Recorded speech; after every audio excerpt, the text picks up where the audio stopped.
Génération FM. Generation FM, the best radio. Génération FM. Changez vos cœurs, croyez à la bonne nouvelle. Changez de vie, croyez que Dieu vous aime. Je ne viens pas pour condamner le monde, je viens pour que le monde soit sauvé. Changez vos cœurs, croyez à la bonne nouvelle. Changez de vie, croyez que Dieu vous aime. Mesdames et messieurs, bonsoir, bienvenue dans votre émission C'est les Lumières. Je suis accompagnée aujourd'hui de Albert, mon vaillant cadreur. Nous sommes aujourd'hui à la paroisse Notre-Dame des Pauvres de Tilène avec le curé que voilà.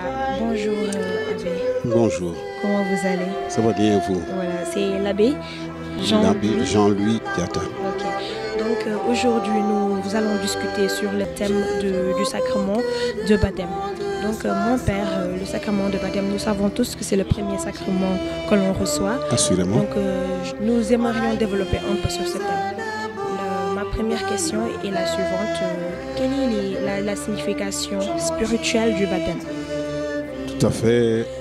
La signification fondamentale du baptême. Le baptême est un mot qui vient du grec. Baptême, qui signifie plonger. Plonger, et c'est tout le symbolisme de celui qui est plongé dans l'eau et il ressort. Le baptême renvoie à plusieurs signes qui le préfiguraient déjà. Le déluge avec Noé. Quand le déluge est tombé, Noé a été épargné avec sa famille puisque étant considéré comme la famille la plus juste. Donc Dieu l'a épargné du déluge. Le baptême aussi est préfiguré par la traversée de la mer Rouge. Le peuple qui était en esclavage en Égypte a traversé la mer Rouge et a retrouvé la pleine libération. Le peuple est sorti d'une situation de désastre, d'une situation d'esclavage à une situation de liberté. Le peuple a été libéré par Moïse avec la traversée de la mer Rouge pour devenir un peuple nouveau. L'esclavage étant derrière maintenant le peuple. Il y a aussi d'autres signes qui ont préfiguré le baptême que nous recevons actuellement. On dit que quand Jésus était en croix, il sortit de son côté ouvert de l'eau et du sang. Et le signe le plus indicatif du baptême, c'est celui de la mort et de la résurrection de Jésus-Christ. Jésus a été mis au tombeau après sa mort et il est ressuscité. Et le baptême, le signe du baptême, c'est réellement la résurrection. Pour devenir nouveau ou nouvelle. Le baptême efface notre péché originel et aussi les péchés qu'on a commis après le baptême pour faire de nous comme des ressuscités à la manière du Christ, c'est-à-dire la découverte d'un renouvellement comme une nouvelle naissance. Le baptême fait de nous des nouveau-nés en Jésus-Christ, mort et ressuscité. Le baptême, j'aime bien faire la distinction. Chez nous, on veut tout de suite faire référence, quand on parle du dialogue interreligieux, on veut tout de suite faire parler, par exemple, le ngente. Voilà, pour les musulmans, ce n'est pas la même signification. Non, le ngente n'est pas le baptême à proprement parler, le baptême qui signifie plonger pour devenir nouveau. Donc une nouvelle naissance dans l'église. Et on devient membre de cette église. Parce que tant qu'on n'est pas baptisé, même si on appartient, on est né d'un père et d'une mère chrétienne, catholique, qui sont baptisés. Tant qu'on n'a pas reçu le baptême, on n'est pas encore chrétien. Donc aussi, qui peut célébrer le baptême? A priori, c'est l'évêque, le prêtre, le diacre.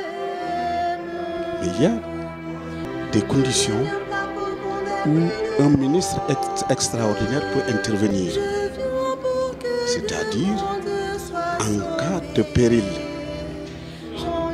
toute personne étant animée de bonne foi peut administrer le baptême. Par exemple, dans un accident, voilà, un accident grave, quelqu'un est là en train de mourir et il demande le baptême en l'absence du prêtre, en l'absence de l'évêque, en l'absence du diacre et bien en l'absence du catéchiste. Mais un chrétien qui est là, qui connaît la formule du baptême, peut lui administrer le baptême et le baptême va être déclaré valide. Parce que je peux dire que beaucoup ne savaient pas que c'était possible. Et aussi en cas d'urgence, en cas de péril. Voilà. D'accord. Qui peut recevoir le baptême?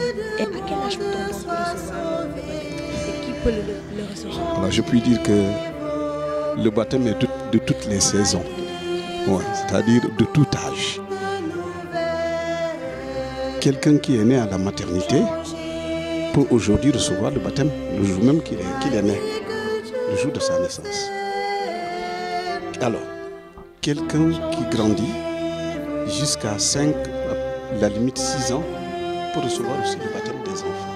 Mais au-delà, il va recevoir maintenant ce qu'on appelle le baptême en âge de scolarité, c'est-à-dire il est obligé de suivre le catéchisme avec un parcours de catéchumène de 3 ans qui le prépare à recevoir le sacrement du baptême et le sacrement de la communion et après le sacrement de la confirmation, ce qu'on appelle les 3 sacrements de l'initiation chrétienne. Donc, à tout moment, on peut être baptisé. Bon, les enfants, le baptême repose essentiellement sur la foi des parents. Ce sont eux qui demandent et ce sont eux les premiers responsables du baptême de l'enfant parce qu'ils vont promettre d'apprendre à l'enfant les commandements de Dieu et à l'aimer. Ils vont à la maison apprendre à l'enfant ce qu'on appelle l'éveil à la foi. Donc ce sont les parents qui préparent l'enfant à distinguer les signes, à aussi prier, ainsi de suite. Et ils le préparent. Donc demander pour apprendre le catéchisme, les parents vont mettre l'enfant au côté pour le préparer maintenant à recevoir la première communion. S'il est baptisé enfant, les parents vont le préparer en l'envoyant au côté qui se prépare à recevoir la première communion, donc le sacrement de l'Eucharistie, et à recevoir aussi le sacrement de la confirmation. Avant, quand on arrivait au CM2, on recevait le sacrement de la confirmation. Mais aujourd'hui, selon les dispositions des églises, on dit que peut-être que la formation ne suffit pas pour donner tout de suite la confirmation de l'enfant. C'est pourquoi on reporte ça jusqu'à la 5e. Moi, par exemple, qui vous parle, j'ai été confirmé quand j'étais au CM2. Tout comme moi aussi. Voilà. Donc, il y a aussi le baptême des catéchumènes et des adultes. Ce baptême se reçoit à la nuit de Pâques. C'était la première formule dans l'église ancienne. C'est à Pâques qu'on baptise.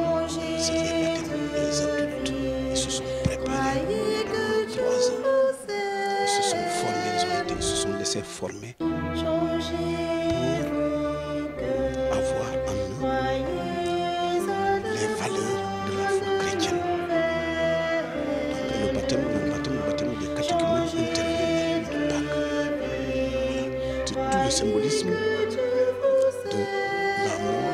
résurrection en Jésus-Christ. Donc ils sont baptisés la nuit de Pâques. La nuit de Pâques, c'est vraiment la naissance de toute justice. D'accord. Et quel est l'idéal? Est-ce de recevoir le baptême étant bébé ou à l'âge adulte? Parce que étant bébé, on conçoit que tu connais encore rien, Bien sûr. différent de l'adulte qui est conscient, qui sait ce qu'il veut. Là, je me dis que l'adulte, il est prêt à recevoir le Seigneur parce qu'il se dit que là, il connaît le bien et le mal. Contrairement au bébé. Le bébé est confié à l'engagement des parents. Ce sont les parents qui s'engagent à baptiser leur enfant. Ils se disent que le don de la vie qu'ils ont reçu en Jésus-Christ, en Dieu, ce don est inestimable. Ce don est un don d'une valeur inestimable qui a du prix. Et ils se disent en eux-mêmes que c'est un don pour la vie. Le baptême est un don pour la vie. Et qu'est-ce qu'ils font?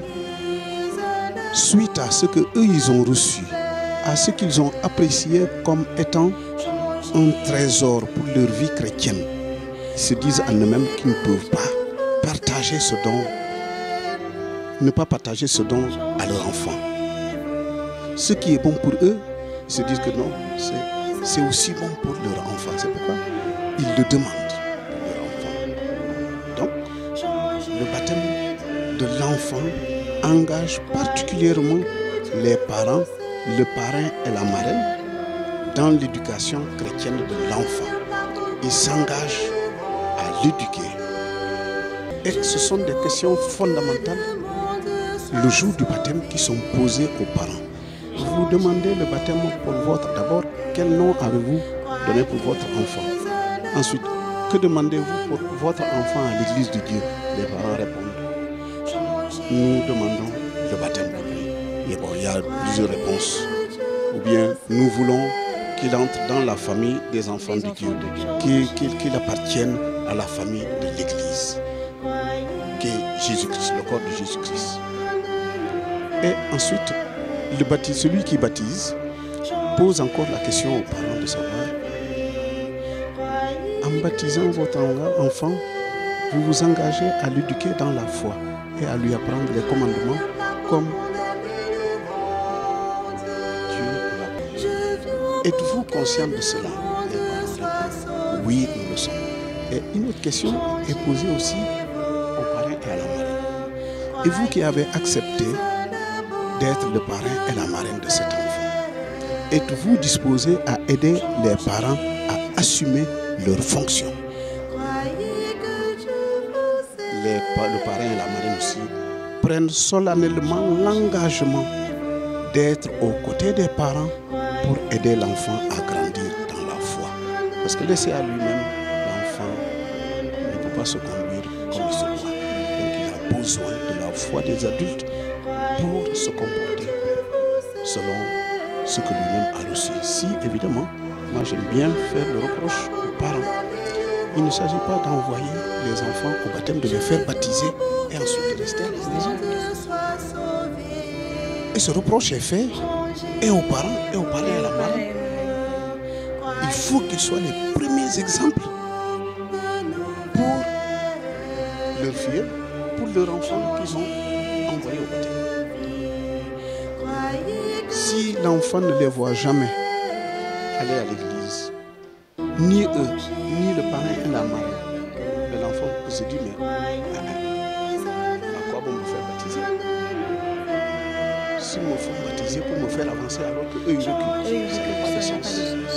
Donc, les parents, le parrain et la marraine doivent exécuter leur engagement dans le concret. Il ne s'agit pas d'acheter des cadeaux, tout simplement, mais d'aider les parents à éduquer religieusement l'enfant.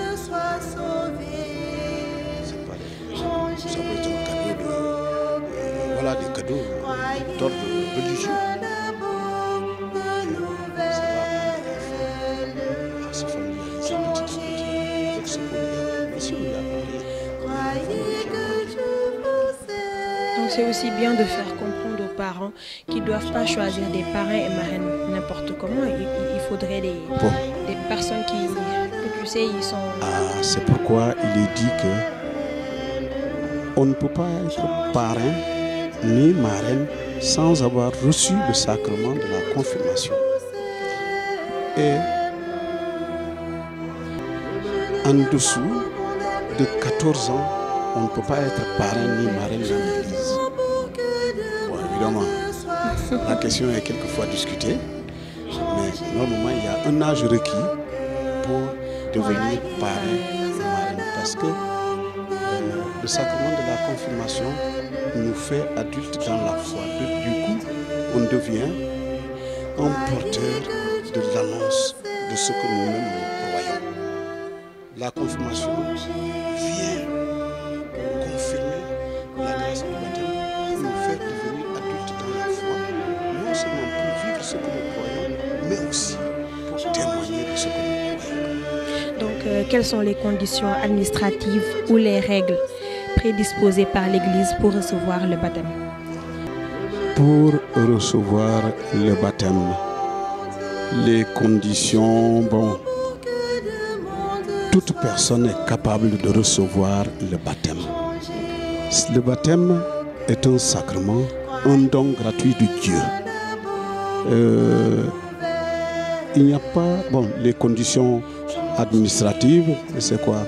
Il faut avoir l'état civil. Il faut, après avoir reçu le baptême, être consigné dans un registre, comme dans le registre civil, donc dans le registre de baptême. Pour dire que finalement, en fin de compte, on est membre de la grande famille des chrétiens parce que son nom est consigné dans le registre. Voilà. Et les conditions ne sont pas tant liées, par exemple chez nous, moi qui vous parle,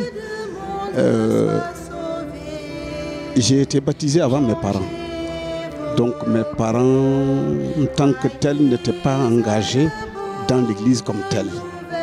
Mais ils n'étaient pas opposés à ce que je sois baptisé. Donc on avait reçu le catéchisme, eux aussi recevaient le catéchisme de leur côté. Mais j'ai été baptisé avant eux. Voilà, nous tous les enfants de papa et maman, nous avons été baptisés avant nos parents. Voilà, et ça leur a fait grandement plaisir que eux suivent finalement la religion de leurs enfants. Alors que ce sont normalement les parents qui transmettent en quelque sorte leur foi à leur progéniture. Et nous, c'est le contraire. Voilà, donc ça ne les a pas... Ils n'ont pas senti ça comme une humiliation ou bien une honte que de suivre la religion de leurs enfants. Voilà, ça a été une fierté. Et moi-même qui vous parle, le jour de mon ordination, j'ai été heureux qu'ils soient là, m'ont accompagné à l'autel du Seigneur, là pour m'avoir accompagné d'abord comme adepte de la religion traditionnelle. Ils étaient animistes. Et là, pour mon ordination, ils m'ont accompagné en tant que baptisé. Voilà. C'est une fierté, ça. Voilà, oui. Oui. Donc, vous pouvez revenir un peu sur quelques préfigurations du baptême dans l'Ancienne Alliance. Dans le livre d'Ézéchiel, avec la vision voilà, de cette traversée des eaux, quelqu'un qui descendait, l'eau lui arrive aux genoux, l'eau lui arrive.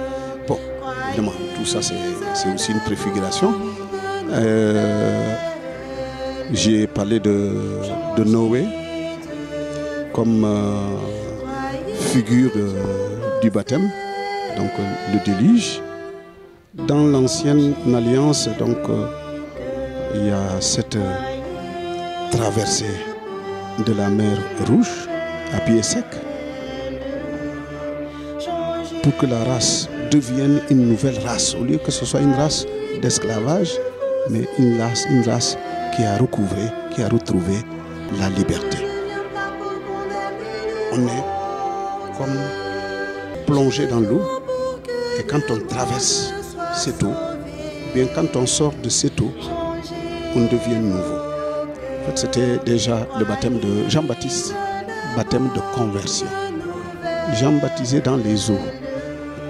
Il y a une autre préfiguration qui est très belle d'ailleurs.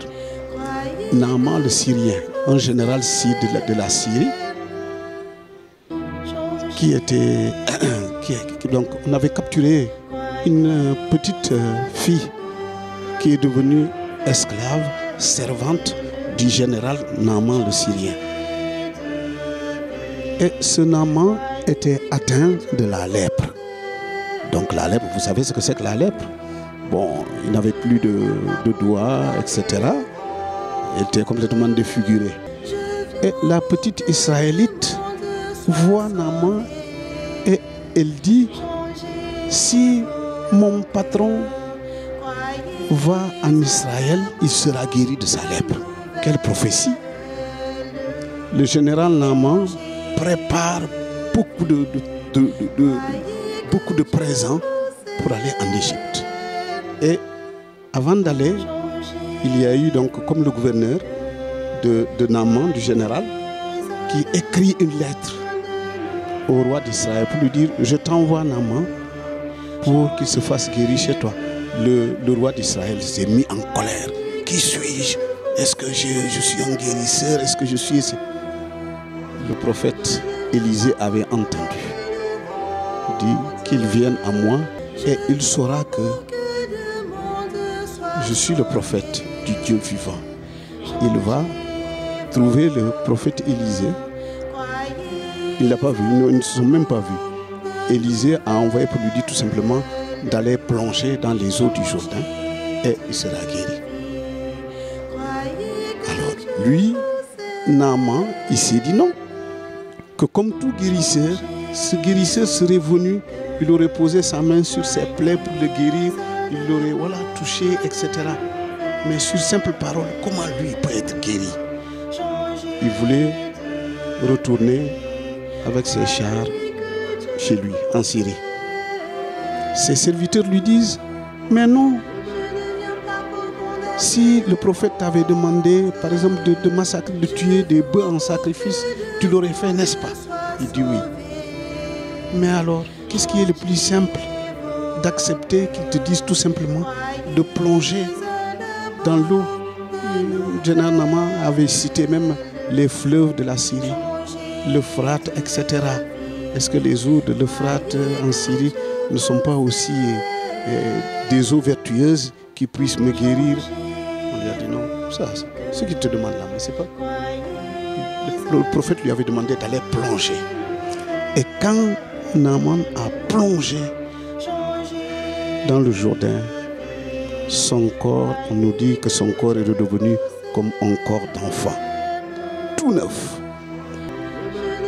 Alors, il avait des lingots d'or qu'il voulait donner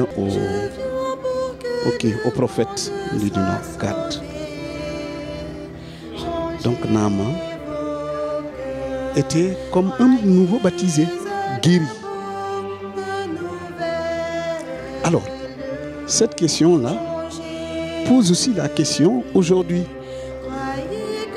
Avant, on avait des guérisseurs. On avait comme des prophètes, des médecins qui guérissaient, mais à coup de rien. Des rebouteurs, quand un membre est cassé, on te répare sans qu'on te demande une fortune. Mais aujourd'hui, on dirait que ces dons ont disparu. C'est devenu comme un fonds de commerce. Pour te guérir, il te faut débourser beaucoup d'argent. Voilà. Donc, voilà, l'histoire de Naaman est une belle histoire qui préfigure aussi le baptême, plongé dans l'eau et ressortir tout neuf, tout transformé, renouvelé dans sa vie. Et peut-être pas guéri seulement de l'apparence, parce que ce n'est pas seulement visible, mais Naaman était sûrement guéri aussi de l'intérieur. Donc voilà, voilà aussi un signe qui préfigure le baptême en Jésus-Christ, le baptême en Dieu. Merci pour ces éclaircissements. Vous rappelez, auditeurs et auditrices, chers internautes, que nous sommes ici à la paroisse Notre-Dame des Pauvres de Thilen, dans votre émission C'est les Lumières. J'aimerais aussi savoir pourquoi le prêtre demande aux fidèles de renouveler les promesses du baptême lors de la vigile pascale. Voilà, ça, je crois que ça se sent plus, surtout quand il n'y a pas de baptême des catéchumènes. Voilà. On renouvelle les promesses baptismales parce que chaque Pâques, fête de Pâques, est un renouvellement. D'abord, il y a les prêtres qui renouvellent les engagements de prêtrise à la messe chrismale, qui normalement devrait se faire le jeudi saint, mais pour des questions de disposition pastorale, on anticipe la messe du jeudi saint en faisant le mardi saint. Bon, peut-être que je vais dire un petit secret, mais ce n'est même pas un secret. Cette année, la messe chrismale tombe le 4 avril. Et c'est la fête nationale. Voilà. Donc le 4 avril, qui est le mardi saint, tombe à la fête nationale. Nous sommes des citoyens comme tout le monde. Nos évêques nous ont dit que nous allons essayer de décaler la messe du mardi saint, la messe chrismale. Et donc de la faire soit le mardi saint, le lundi saint ou le mercredi saint. Alors pour nous, il fallait faire appel à la disposition d'un évêque, parce que nous n'avons pas d'évêque qui puisse bénir les huiles et consacrer le Saint-Crème. Et je crois que la date qui va être retenue sera la disposition de l'évêque qui viendra pour la messe chrismale. On va anticiper pour la dire le lundi saint. Le lundi saint. Donc le lundi saint, ça va être l'occasion pour les prêtres de renouveler leurs promesses sacerdotales. Et le samedi saint, c'est le jour de la grande grâce. Donc le jour qui nous rappelle effectivement notre baptême. Comment nous avons été intégrés entièrement à la vie du Christ. Et l'événement qui nous fait nous souvenir de cette intégration dans la vie du Christ, c'est le samedi saint, notre nouvelle naissance qui est rappelée par la mort et la résurrection de Jésus-Christ. On est baptisé au nom de la mort et de la résurrection de Jésus-Christ. C'est pourquoi je dis que on est plongé dans la mort du Christ, mais pour ressusciter avec lui le dimanche. Donc c'est pourquoi le samedi saint, la vigile de Pâques, est pour nous une nouveauté à rappeler. Et c'est ce qui fait que nous renouvelons nos promesses baptismales. Voilà, donc la renonciation à Satan et la profession de foi. Renoncez-vous, renoncez-vous. Croyez-vous, c'est dans la foi de l'Église que tous sont baptisés. Donc c'est un jour de grâce pour moi. Un jour de grâce, un jour de grande fête. Et peut-être que c'est l'occasion aussi de rappeler à tout le monde que chacun doit se rappeler le jour de son baptême. Et le pape François aime bien le dire, mais il faut que chacun se rappelle l'anniversaire de son baptême. Est-ce qu'il y en a beaucoup qui... Ah, moi je retiens. Moi aussi je retiens mon baptême. Il y a mon caméraman aussi qui retient. Voilà, j'ai été baptisé le 15 août 1970 à Kafountine. Moi, c'était le 12 juin 2004. Oh, d'accord. Bon, très bien. Voilà. Et ici à Tilène, comme certainement dans les autres paroisses, on ne cesse de rappeler aux chrétiens que le baptême, dès l'instant qu'il a été inscrit dans le registre de l'Église, donc nous faisons appartenir à cette famille de l'Église, que chacun puisse se faire son acte de baptême pour le garder comme sa propre carte d'identité catholique. C'est important. Malheureusement, ça se répète. il y a des personnes qui meurent et c'est en ce moment-là qu'on court partout pour chercher l'acte de baptême. Peut-être qu'on n'a même pas la chance de retrouver. Il y en a qui ne retrouvent même pas. Bon, le synode a demandé à ce qu'on présente l'acte de baptême avant de pouvoir célébrer les obsèques de quelqu'un. Mais si on doit le faire, beaucoup ne seraient pas enterrés dans l'église. Donc, il y a beaucoup d'indulgence, beaucoup de tolérance, mais il ne faut pas abuser non plus de la tolérance de l'église. Il ne faut pas négliger cette nouvelle naissance dans l'église. Elle est aussi importante que notre venue dans le monde, notre naissance dans le monde. Voilà. C'est notre nouvelle naissance en Jésus-Christ pour appartenir à la grande famille de l'église, corps de Jésus-Christ, mort et ressuscité. C'est quoi le catéchuménat? Parce que là, on parle de catéchuménat. Peut-être qu'il y en a qui n'ont pas compris ce que cela veut vraiment dire. Voilà, le catéchuménat, c'est une étape. C'est-à-dire, il y a des personnes qui ont dépassé l'âge où ils devaient recevoir le baptême. Ce qu'on appelle l'âge de raison. Bon, aujourd'hui, les enfants sont précoces. Beaucoup, la plupart, par exemple en ville, vont à la maternelle. Voilà. Donc, ils ont déjà un peu l'esprit éveillé. Mais normalement, on peut être baptisé enfant jusqu'à 5 ans. La limite peut-être c'est 6 ans. Mais au-delà, quand on a 7 ans, on commence à comprendre les choses. Donc quand on a dépassé l'âge de 6 ans sans être baptisé, on ne peut plus être baptisé. Et en ce moment-là, il faut apprendre le catéchisme au même titre que les adultes aussi qui se préparent au baptême, qui n'ont pas eu la chance d'être baptisés et qui le demandent. Donc, on inscrit ces enfants-là à partir de 7 ans. Ils vont faire le catéchisme. Première année, deuxième année, troisième année. Donc 7 ans presque, plus 3, ça fera 10 ou bien 9 ans. À 9 ans, l'enfant peut recevoir la première communion, mais pas encore la confirmation. Donc, le catéchuménat est cette étape. Avant, on baptisait dans l'église ancienne, on baptisait les catéchumènes. C'est-à-dire qu'ils vont être appelés. Leur première année de catéchuménat, ils vont être appelés officiellement. Bon, dans le temps, ils ne pouvaient même pas participer à l'Eucharistie. Donc on les appelle, ils vont venir, ils restent,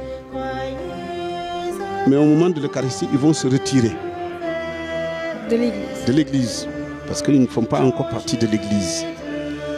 Bon, si j'avais mon livre des sacrements, voilà. Et donc, voilà. Donc, ce qu'on appelle l'appel. Donc, ils sont appelés. L'appel décisif. Ils font leur entrée en catéchuménat, les premières années. Et on leur demande de se choisir un parrain et une marraine pour chacun. Le catéchuménat. Donc il y a 4 grandes étapes du catéchuménat. L'accueil. Donc l'entrée en catéchuménat consiste à être accueilli dans l'église et à pouvoir célébrer la parole. Donc le catéchumène qui vient et qui entre officiellement dans l'église, il lui appartient en quelque sorte. Et peut-être c'est avec émotion que je vais le dire. Quelqu'un qui fait cette première étape d'entrer dans l'église, il appartient en quelque sorte à l'église déjà. Nous avons eu malheureusement des personnes ici à Tilène qui, à peine cette étape commencée, sont tombés malades et sont décédés. Et on a célébré leurs obsèques avec Eucharistie parce que comme étant des personnes catholiques, chrétiennes, comme des baptisés à part entière, ils appartenaient à l'Église. Donc, l'entrée en catéchuménat consiste dans l'accueil et la célébration de la parole de Dieu. Après, ils peuvent se retirer et ils ne peuvent pas rester pour la messe en tant que telle. Le deuxième temps est le temps du catéchuménat, donc la célébration de la parole de Dieu, les prières sur les catéchumènes, la tradition, c'est-à-dire la récitation du credo, l'apprentissage du credo. Je crois en Dieu. Le je crois en Dieu. Donc, les symboles de la foi, l'oraison dominicale, ils peuvent être là. L'ultime préparation consiste à ce qu'on appelle l'appel décisif, c'est-à-dire ceux qui sont arrivés en 3e année de catéchuménat, ils se préparent au baptême. Et il y a ce qu'on appelle les scrutins. Les scrutins, donc, il y a le premier scrutin. Et le premier scrutin, on prend souvent le texte de la Samaritaine. Voilà, qui renvoie aussi à un baptême en quelque sorte. C'est autour du puits de Samarie, avec la Samaritaine. Et il y a aussi l'aveugle de naissance. Voilà. Jésus qui lui applique de la salive sur les yeux et il retrouve la vue. Et cela révolte pharisiens et scribes qui ont dit que non, comment celui-là qui était aveugle peut devenir guéri comme ça là. Et ils vont tellement le harceler, jusqu'à même harceler son papa. Vous dites bien que c'est votre enfant, il est né aveugle. Et comment se fait-il qu'il voit maintenant? Ah, le père agacé leur dit, mais il est assez responsable. Il est adulte maintenant. Demandez-lui. Lui saura vous répondre comme il avait peur, tellement qu'on l'avait harcelé. Donc l'aveugle de naissance. Ensuite, la résurrection de Lazare comme 3e scrutin. Donc, à l'approche du baptême, le symbole des apôtres. Ephata, c'est-à-dire ouvre-toi.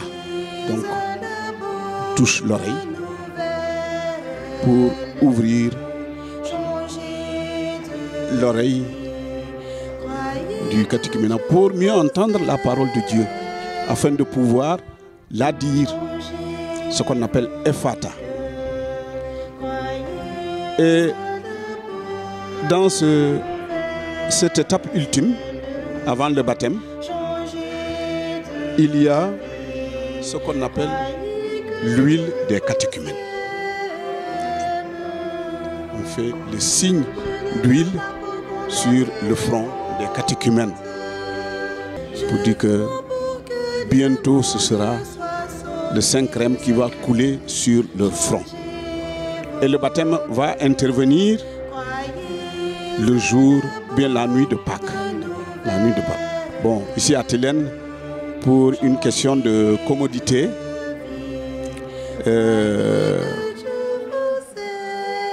quoi qu'on voit, on baptise tout le monde la nuit de Pâques. Et puis, voilà, c'est la première communion pour les catéchumènes. Bon, il y a quelquefois, il y en a qui veulent faire ensemble avec l'ascension pour la communion. C'est bon. Donc, celui qui a suivi le parcours catéchuménal de 3 ans est baptisé et il communie aussi à Pâques. Voilà. Donc, il a passé les 3 années. Bon, voilà. Et les adultes reçoivent le jour-là, la nuit, la confirmation. Et pour ceux qui veulent aussi, ceux qui n'ont pas régularisé leur mariage et qui s'y sont préparés, sont aussi mariés la nuit de Pâques. Voilà. Donc la nuit de Pâques permet de recevoir le sacrement de baptême, l'Eucharistie, la confirmation pour les adultes et le mariage aussi pour certains adultes qui se sont préparés. Voilà. Donc, catéchumène, c'est les étapes qui préparent aux 3 sacrements de l'initiation chrétienne que sont le baptême, la confirmation et l'Eucharistie. Et quels sont les signes du sacrement de baptême? Ah, les signes du sacrement. Bon, vous savez, quand on prend tous les sacrements, ils sont visibles et invisibles. Il y a ce qu'on appelle la matière et la forme. Plutôt, il y a la matière et la grâce. La forme du baptême, c'est l'eau. L'eau qui coule sur le front du baptisé. Le signe visible, l'eau. Bon, évidemment, il y aura aussi le saint crème. Ouais. Mais l'eau, c'est l'élément fondamental du baptême. Et quelle est la grâce? C'est le baptême enlève le péché originel et nous intègre dans la famille de Jésus-Christ mort et ressuscité. Donc, à travers le baptême, nous recevons la grâce du Christ ressuscité. Nous sommes comme nous aussi ressuscités avec le baptême reçu. Que doit être la vie chrétienne après le baptême? La vie du chrétien après le baptême. Nous l'avons lu le premier dimanche du carême. Après son baptême, l'Esprit amène Jésus dans le désert et il est tenté par le diable. Et pendant 40 jours et 40 nuits, il ne mangea rien, ni ne but rien. Il eut faim. Et voilà qu'il doit faire face à 3 tentations. Tu as faim, tu es épuisé, tu n'as plus de force. Il faut user de ta divinité puisque tu te dis Dieu. Use de ta force divine pour faire en sorte que les pierres que voilà deviennent du pain. Tu dois manger, tu as faim. Et Jésus de répondre. L'homme ne vit pas seulement de pain, mais de toute parole qui sort de la bouche de Dieu. Et le démon ne se résigne pas à cette dernière tentation. Il l'amène sur la montagne et il lui dit, jette-toi en bas. Il est écrit que Dieu enverra ses anges pour t'intercepter, de peur que ton pied ne heurte quelques pierres. Et Jésus de dire, tu ne mettras pas ton Dieu à l'épreuve. La troisième tentative, c'est une tentation de pouvoir. Il l'amène encore sur la haute montagne et lui dit, voilà, regarde. Il lui fait voir en un clin d'œil tous les royaumes de la terre. Et que c'était beau.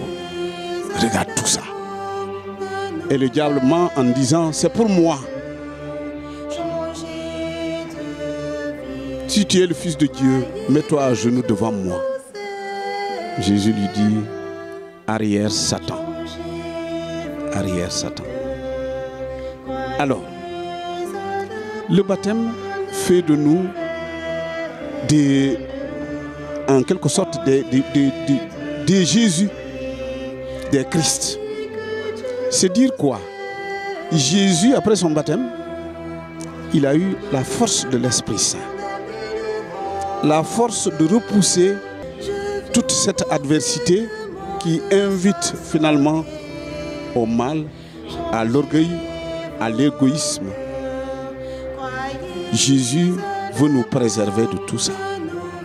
Que notre baptême nous sert à lutter contre ce qui peut nous conduire au mal, ce qui peut nous faire mal et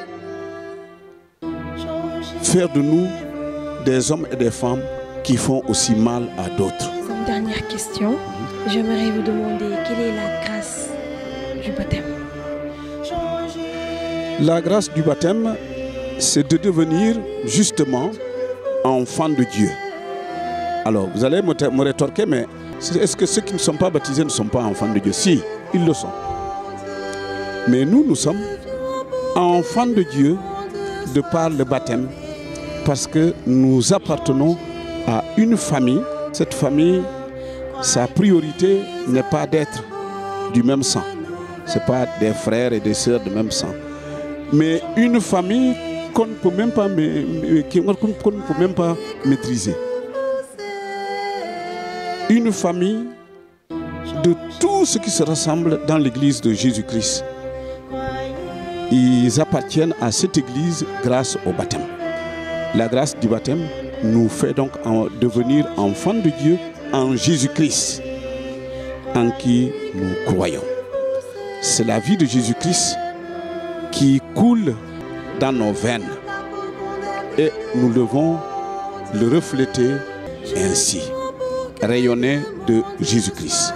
Évidemment, il y a des personnes qui, de par leur manière de vivre, on peut dire d'elles que ce sont des chrétiens anonymes.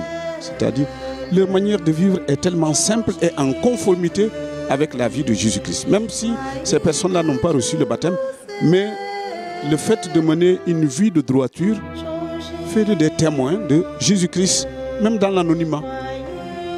Mais pour nous chrétiens, appartenant à la famille de l'Église, corps de Jésus-Christ, nous sommes d'une façon particulière enfants de Dieu. Les autres sont aussi des enfants de Dieu, mais à leur manière. Peut-être sans connaître Jésus-Christ. Mais est-ce à dire que en dehors de Jésus-Christ, ils ne sont pas sauvés? Si, ils sont sauvés. Ils peuvent être sauvés. Nous n'avons pas le monopole du salut. Non, nous n'avons pas le monopole du salut. Nous sommes sauvés comme les autres. De religions certes différentes, mais peut-être que notre but ultime est le même. Voilà, c'est comme quand on emprunte les moyens, bien les voies, pour aller à la capitale. Il y en a qui vont par voie aérienne, par voie maritime, par voie terrestre, mais nous allons nous retrouver tous dans la capitale. Donc, notre religion ne dit pas que nous avons le monopole du paradis, que nous avons le monopole du salut. Mais nous savons que notre salut nous mène à Jésus-Christ, et Jésus-Christ pour nous est notre Sauveur, le Fils de Dieu. Frères et sœurs en Christ, auditeurs et auditrices, chers internautes, nous vous remercions pour votre écoute. Nous vous donnons rendez-vous mercredi prochain, même heure et même fréquence. Dans cette émission, c'est les Lumières. Nous sommes le sel et la lumière du monde. Merci, curé. Merci à vous. Changez vos cœurs, croyez à de bonnes nouvelles. Changez de vie, croyez que Dieu vous aime. Je ne viens pas pour condamner le monde, je viens pour que le monde soit sauvé. Changez vos cœurs, croyez à la bonne nouvelle. Changez de vie, croyez que Dieu vous aime. Génération FM. Generation FM, the best radio. Génération FM.